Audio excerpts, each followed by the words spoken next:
Tonight I will be reading Chapter 1 from Maida's Little Shop. This gentle story by Enos Haynes Irwin was published in 1909 and is about a sweet little girl named Maida who is sickly and lame.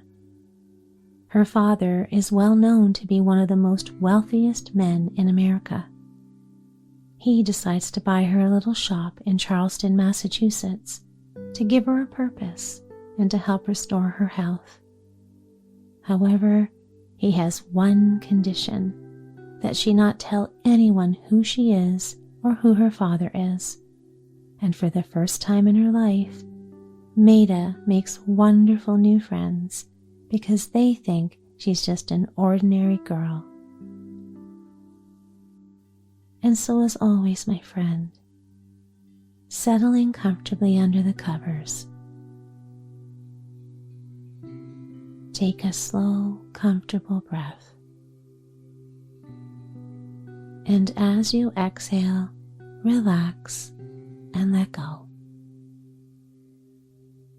Allow any tension to just melt away,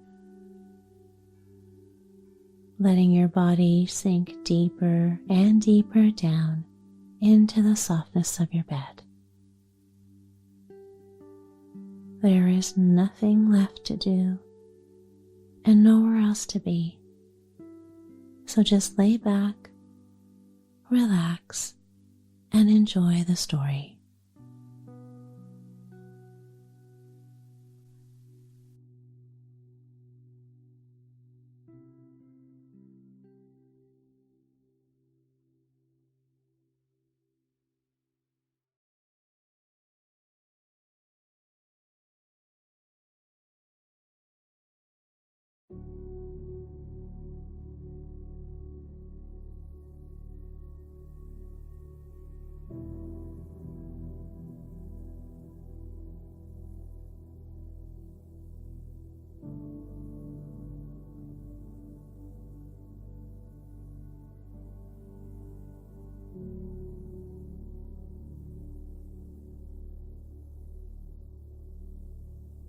Chapter 1: The Ride. 4 people sat in the big, shining automobile. 3 of them were men. The 4th was a little girl. The little girl's name was Maida Westabrook. The 3 men were Buffalo Westabrook, her father, Dr. Pierce, her physician, and Billy Potter, her friend. They were coming from Marblehead to Boston. Maida sat in one corner of the back seat, gazing dreamily out at the whirling country. She found it very beautiful and very curious. They were going so fast that all the reds and greens and yellows of the autumn leaves melted into one variegated band. A moment later, they came out on the ocean, and now on the water side were 2 other streaks of color. One a spongy blue that was sky, another a clear shining blue that was sea. Maida half shut her eyes, and the whole world seemed to flash by in ribbons. "May I get out for a moment, Papa?" she asked suddenly in a thin little voice. "I'd like to watch the waves." "All right," her father answered briskly. To the chauffeur he said, "Stop here, Henry." To Maida, "Stay as long as you want, Posy." Posy was Mr. Westabrook's pet name for Maida. Billy Potter jumped out and helped Maida to the ground. The 3 men watched her limp to the seawall.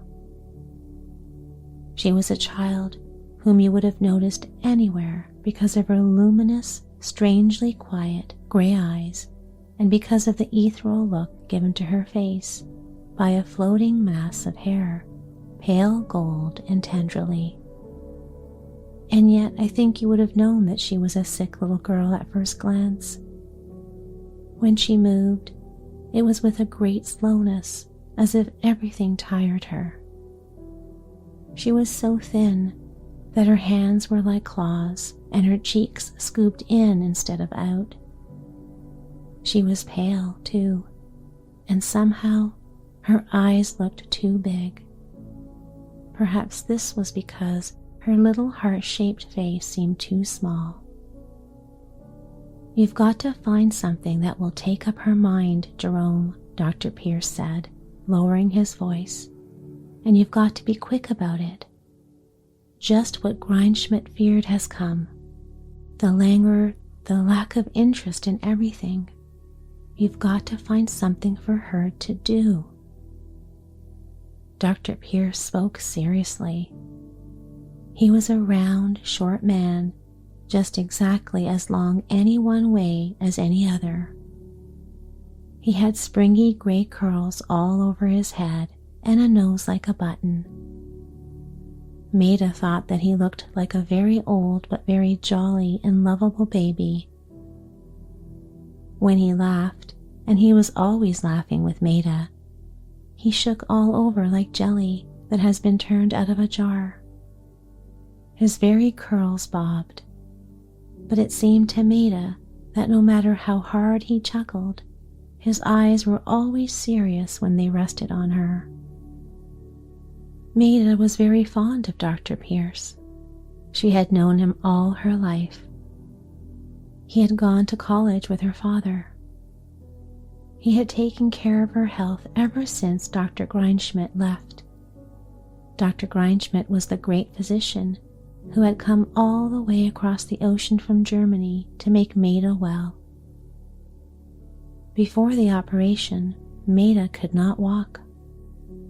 Now she could walk easily.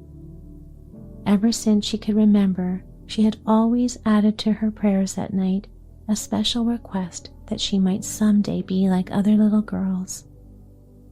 Now she was like other little girls, except that she limped. And yet now that she could do all the things that other little girls did, she no longer cared to do them, not even hopping and skipping, which she had always expected would be the greatest fun in the world. Maida herself thought this was very strange. "But what can I find her to do?" Buffalo Westabrook said. You could tell from the way he asked this question that he was not accustomed to take advice from other people. Indeed, he did not look it, but he looked his name. You would know at once why the cartoonists always represented him with the head of a buffalo. Why, gradually, people had forgotten that his first name was Jerome and referred to him always as Buffalo Westabrook. Like the buffalo, his head was big and powerful and emerged from the midst of a shaggy mane. But it was the way in which it was set on his tremendous shoulders that gave him his nickname. When he spoke to you, he looked as if he were about to charge, and the glance of his eyes, set far back of a huge nose, cut through you like a pair of knives. It surprised Maida very much when she found that people stood in awe of her father. It had never occurred to her to be afraid of him. "I've racked my brains to entertain her," Buffalo Westabrook went on. "I've bought her every gimcrack that's made for children. Her nursery looks like a toy factory. I've bought her prize ponies, prize dogs, and prize cats, rabbits, guinea pigs, dancing mice, talking parrots, marmosets. There's a young menagerie at the place in the Adirondacks. I've had a dollhouse and a little theater built for her at Pride's. She has her own carriage, her own automobile, her own railroad car. She can have her own flying machine if she wants it. I've taken her off on trips. I've taken her to the theater and the circus. I've had all kinds of nurses and governesses and companions, but they've been mostly failures. Granny Flynn's the best of the hired people, but of course Granny's old. I've had other children come to stay with her. Selfish little brutes they all turned out to be. They'd play with her toys and ignore her completely. And this fall, I brought her to Boston, hoping her cousins would rouse her. But the Fairfaxes decided suddenly to go abroad this winter. If she'd only express a desire for something, I'd get it for her if it were one of the moons of Jupiter." "It isn't anything you can give her," Dr. Pierce said impatiently. "You must find something for her to do. Say, Billy, you're an observant little duck. Can't you tell us what's the matter?" Buffalo Westabrook smiled down at the third man of the party. "The trouble with the child," Billy Potter said promptly, "is that everything she's had has been prize. Not that it's spoiled her at all. Petronilla is as simple as a princess in a fairy tale." Petronilla was Billy Potter's pet name for Maida. "Yes, she's wonderfully simple," Dr. Pierce agreed. "Poor little thing. She's lived in a world of bottles and splints and bandages. She's never had a chance to realize either the value or the worthlessness of things. And then," Billy went on, "nobody's ever used an ounce of imagination in entertaining the poor child." "Imagination?" Buffalo Westabrook growled. "What has imagination to do with it?" Billy grinned. Next to her father and Granny Flynn, Maida loved Billy Potter better than anybody in the world. He was so little that she could never decide whether he was a boy or a man. His chubby, dimply face was the pinkest she'd ever seen. From it twinkled a pair of blue eyes the merriest she had ever seen, and falling continually down into his eyes was a great mass of flaxen hair, the most tousled she'd ever seen. Billy Potter lived in New York. He earned his living by writing for newspapers and magazines. Whenever there was a fuss in Wall Street, and the papers always blamed Buffalo Westabrook if this happened, Billy Potter would have a talk with Maida's father. Then he wrote up what Mr. Westabrook said, and it was printed somewhere. Men who wrote for the newspapers were always trying to talk with Mr. Westabrook. Few of them ever got the chance, but Buffalo Westabrook never refused to talk with Billy Potter. Indeed, the two men were great friends. "He's one of the few reporters who could turn out a good story and tell it straight as I give it to him," Maida had once heard her father say. Maida knew that Billy could turn out good stories. He had turned out a great many for her. "What has imagination to do with it?" Mr. Westabrook repeated. "It would have a great deal to do with it, I fancy," Billy Potter answered, "if somebody would only imagine the right thing." "Well, imagine it yourself," Mr. Westabrook snarled. "Imagination seems to be the chief stock in trade of you newspaper men." Billy grinned. When Billy smiled, two things happened, one to you and the other to him. Your spirits went up, and his eyes seemed to disappear. Maida said that Billy's eyes scrinkled up. The effect was so comic that she always laughed, not with him, but at him. "All right," Billy agreed pleasantly. "I'll put the greatest creative mind of the century to work on the job." "You put it to work at once, young man," Dr. Pierce said. "The thing I'm trying to impress on you both is that you can't wait too long." Buffalo Westabrook stirred uneasily. His fierce blue eyes retreated behind the frown in his thick brows until all you could see were two shining points. He watched Maida closely as she limped back to the car. "What are you thinking of, Posy?" he asked. "Oh, nothing, Father," Maida said, smiling faintly. This was the answer she gave most often to her father's questions. "Is there anything you want, Posy?" he was sure to ask every morning, or, "What would you like me to get you today, little daughter?" The answer was invariable, given always in the same soft, thin little voice. "Nothing, Father, thank you." "Where are we now, Jerome?" Dr. Pierce asked suddenly. Mr. Westabrook looked about him. "Getting towards Revere." Let's go home through Charleston, Dr. Pierce suggested. How would you like to see the house where I was born, Maida? That old place on Warrington Street I told you about yesterday. I think you'd like it, Pinkwink. Pinkwink was Dr. Pierce's pet name for Maida. Oh, I'd love to see it. A little thrill of pleasure sparkled in Maida's flat tones. Dr. Pierce gave some directions to the chauffeur. For 15 minutes or more, the men talked business. They had come away from the sea and the streams of yellow and red and green trees. Maida pillowed her head on the cushions and stared fixedly at the passing trees, but her little face wore a dreamy, withdrawn look as if she were seeing something very far away. Whenever Buffalo Westerbrook's glance shot her way, his thick brows pulled together into the frown that most people dreaded to face. Now down the hill and then to the left, Dr. Pierce instructed Henry. Warrington Street was wide and old-fashioned.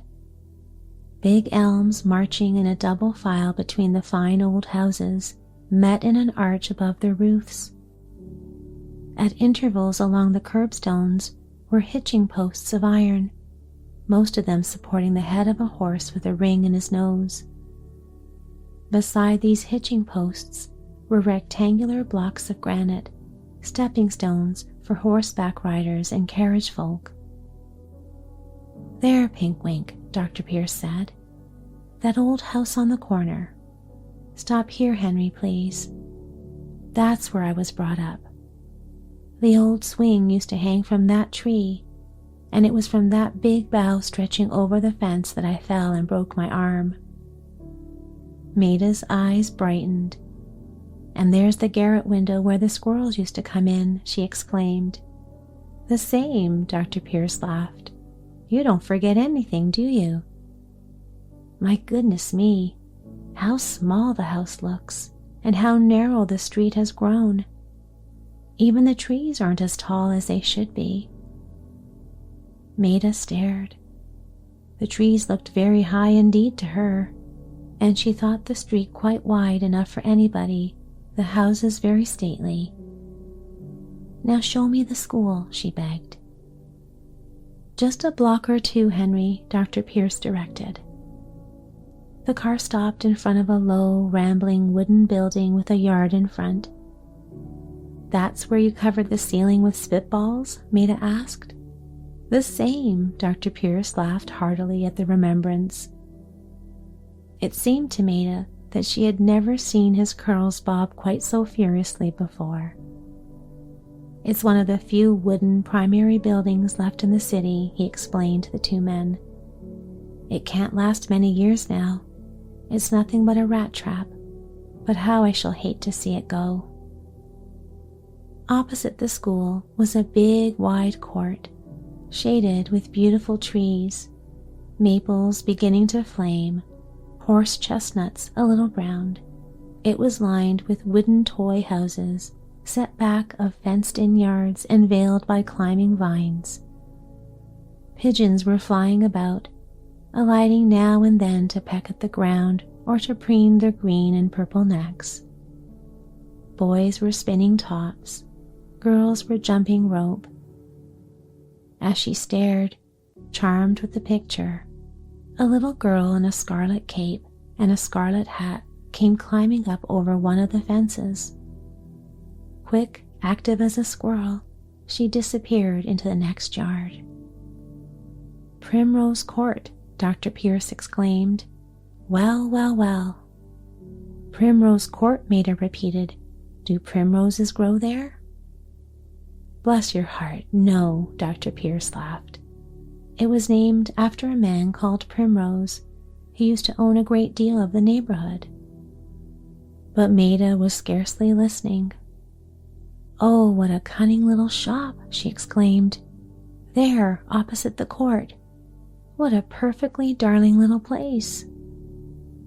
Good Lord, that's Connor's, Dr. Pierce explained. Many a reckless penny I've squandered there, my dear. Connor's was the funniest, old, bent, dried-up man. I wonder who keeps it now." As if in answer to his question, a wrinkled old lady came to the window to take a paper doll from the dusty display there.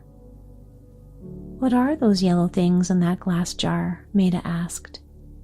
"Pickled limes," Dr. Pierce responded promptly. "How I used to love them." "Oh, Father, buy me a pickled lime," Maida pleaded. "I've never had one in my life, and I've been crazy to taste one ever since I read Little Women." "All right," Mr. Westabrook said. "Let's come in and treat Maida to a pickled lime."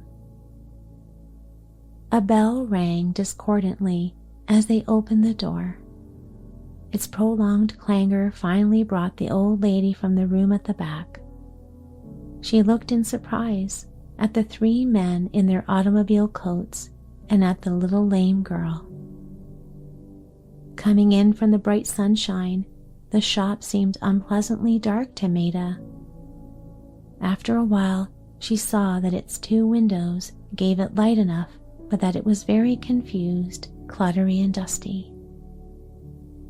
Mr. Westabrook bought 4 pickled limes, and everybody ate, 3 of them with enjoyment. Billy with many wry faces and a decided stung after the first taste. "I like pickled limes," Maida said after they had started for Boston. "What a funny little place that was. Oh, how I would like to keep a little shop just like it." Billy Potter started. For a moment, it seemed as if he were about to speak, but instead, he stared hard at Maida, falling gradually into a brown study. From time to time, he came out of it long enough to look sharply at her. The sparkle had all gone out of her face. She was pale and dream-absorbed again. Her father studied her with increasing anxiety as they neared the big house on Beacon Street. Dr. Pierce's face was shadowed too. "Eureka! I found it!" Billy exclaimed as they swept past the State House. "I've got it, Mr. Westabrook." "Got what?" Billy did not answer at once. The automobile had stopped in front of a big red brick house. Over the beautifully fluted columns that held up the porch hung a brilliant red vine. Lavender-colored glass here and there in the windows made purple patches on the lace of the curtains. "Got what?" Mr. Westabrook repeated impatiently. Billy did not answer at once. "That little job of the imagination that you put me on a few minutes ago," Billy answered mysteriously. In a moment, he added with a significant look at Maida, "You stay too, Dr. Pierce. I want your approval." The door of the beautiful old house had opened, and a man in livery came out to assist Maida. On the threshold stood an old silver-haired woman in a black silk gown, a white cap and apron, a little black shawl pinned about her shoulders. "How's my lamb?" she asked tenderly of Maida. "Oh, pretty well," Maida said dully. "Oh, Granny," she added with a sudden flare of enthusiasm, "I saw the sweetest little shop. I think I'd rather tend shop than do anything else in the world." Billy Potter smiled all over his pink face. He followed Mr. Westabrook and Dr. Pierce into the drawing room. Maida went upstairs with Granny Flynn. Granny Flynn had come straight to the Westabrook house from the boat that brought her from Ireland years ago. She had come to America in search of a runaway daughter, but she had never found her. She had helped to nurse Maida's mother in the illness of which she died, and she had always taken care of Maida herself, that Maida loved her dearly. Sometimes, when they were alone, Maida would call her Dame because she said, "Granny looks just like the dame who comes into fairy tales." Granny Flynn was very little, very bent, very old. 1,009 sure, she always answered when Maida asked her how old. Her skin had cracked into 100 wrinkles, and her long sharp nose and her short sharp chin almost met. But the wrinkles surrounded a pair of eyes that were a twinkly, youthful blue, and her downturned nose and upgrowing chin could not conceal or mar the lovely sweetness of her smile. Just before Maida went to bed that night, she was surprised by a visit from her father. "Posy," he said, sitting down on her bed, "did you really mean it today when you said you would like to keep a little shop?" "Oh, yes, Father. I've been thinking it over ever since I came home from our ride this afternoon. A little shop, you know, just like the one we saw today." "Very well, dear. You shall keep a shop. You shall keep that very one. I'm going to buy out the business for you and put you in charge there. I've got to be in New York pretty steadily for the next 3 months, and I've decided that I'll send you and Granny to live in the rooms over the shop. I'll fix the place all up for you, give you plenty of money to stock it, and then I expect you to run it and make it pay." Maida sat up in bed with a vigor that surprised her father. She shook her hands, a gesture that with her meant great delight. She laughed. It was the first time in months that a happy note had pealed in her laughter. "Oh, Father dear, how good you are to me. I'm just crazy to try it, and I know I can make it pay if hard work helps." "All right, that's settled. But listen carefully to what I'm going to say, Posy. I can't have this getting into the papers, you know. To prevent that, you're to play a game while you're working in the shop, just as princesses in fairy tales had to play games sometimes. You're going in disguise, do you understand?"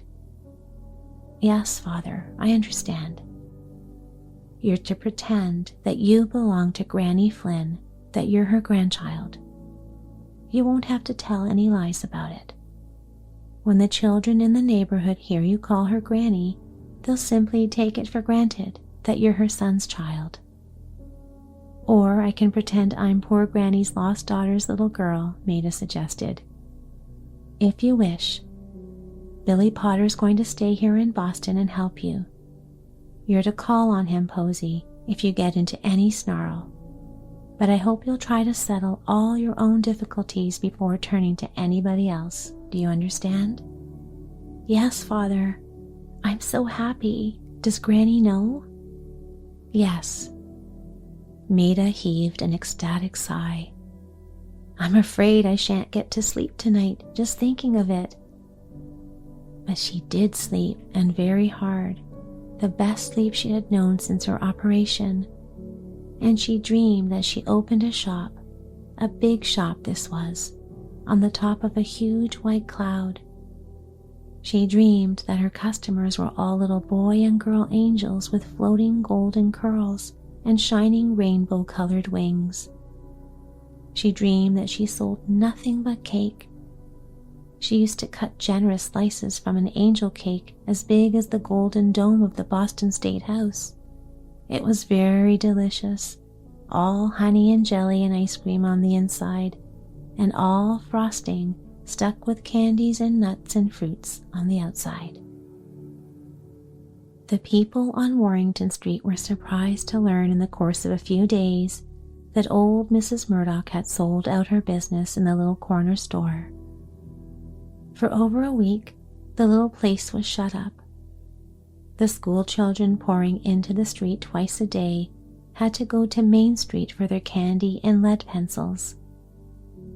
For a long time, all the curtains were kept down. Something was going on inside, but what could not be guessed from the outside. Wagons deposited all kinds of things at the door: rolls of paper, tins of paint, furniture, big wooden boxes whose contents nobody could guess. Every day brought more and more workmen, and the more there were, the harder they worked. Then,